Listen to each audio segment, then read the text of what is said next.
টোকাই ছেলে। রিয়াজ নামের ৮ বছরের এক টোকাই ছেলে ঢাকার রাস্তায় ঘুরে ঘুরে বোতল কাগজ কুড়িয়ে জীবিকা চালায়।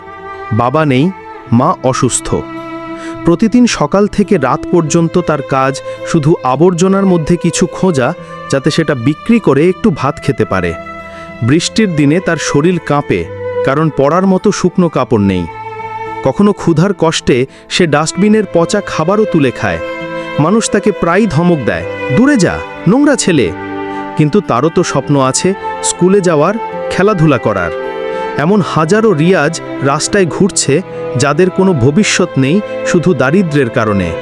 আমরা যদি সবাই মিলে একটি জাতীয় সংস্থা তৈরি করতে পারি, যেখানে টোকাই ও ভিক্ষুক শিশুদের জন্য খাবার, শিক্ষা, আশ্রয় ও চিকিৎসার ব্যবস্থা থাকবে, তাহলে তাদের জীবন বদলানো সম্ভব।